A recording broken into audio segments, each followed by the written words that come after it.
How many percentage of people would you say are trans if you just had to give a guess? And I know it's hard to think about that, but would you say it's like... Well, if you say transgender, I say 0.3%, about 1 in 300.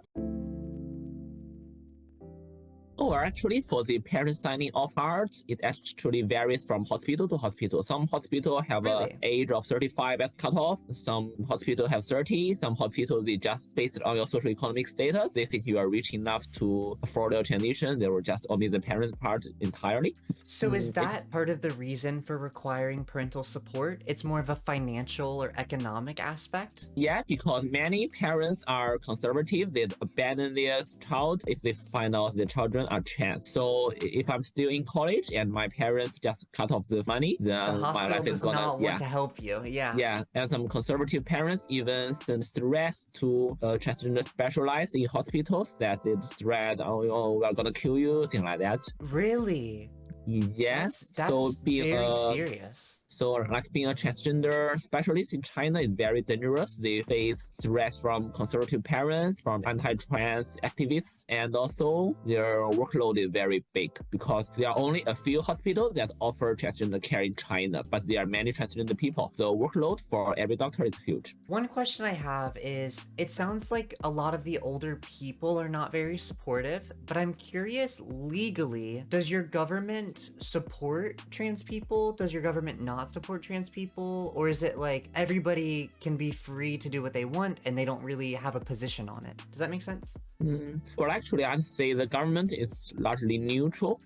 I can change my legal ID, change everything, but only after surgery, after bottom surgery. But the thing is that I do not really want it. If I do the surgery, the reason would be changing the ID, like changing the documents, the legal stuff, the social stuff, and not about dysphoria itself. It's not about what you want for yourself, it's about what they're making you do. Yeah, the government actually does some research on transgender care, but they do not. Yeah, they do fund research on transgender care, but they do not allow like publicizing the transgender movement. Like they do not allow like handing out white flags, things like that, but they do like support scientific research on transgender care. I have a question about this actually. I have been learning that a large reason so many things you're not allowed to talk about on social media is because they're protecting children from being exposed to it, right? So I'm curious if they look at transgender flags or things like that, kind of how they look at religion. I learned that you're not allowed to talk about religion on social media because they don't want, or am I wrong about that? Well, actually, it's got nothing to do with religion. The government only cares about stability, so they do not like any kind of political activism, whether it's left, right, liberal, authoritarian, fascist, whatever. They do not like it. So they do not like anything political. Transgender activists or anti-transgender activists. They don't want either side to cause instability. Yeah, true. I like the idea of a stable government.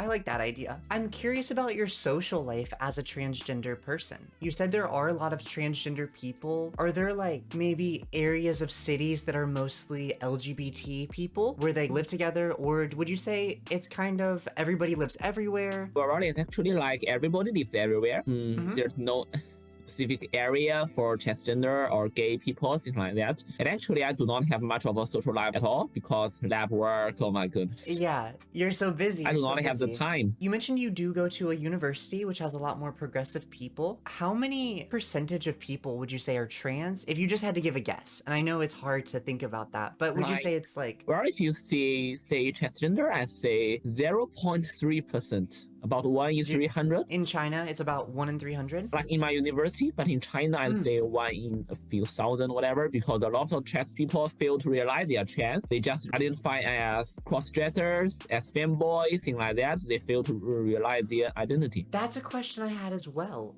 Is there a lot of cross-gender people, femboys? Are there a lot of maybe trans women who don't realize they're trans, who identify as gay men? So would you say they're still in the LGBT community, just they don't realize like the options of what you can be? Or like... Oh yeah, correct. Like because transmedicalism is very rampant in China, a lot of trans women who do not fit the strict stereotypes of a true transsexual thing like that. They just identify as gay men, cross-dresser, femboys, and similarly, a lot of trans men identify as tomboys, lesbians. Like many trans women post on social media that I do not want bottom surgery, I'm just a gay man, things like that, or my dysphoria is mild, so I'm not really trans, things like that.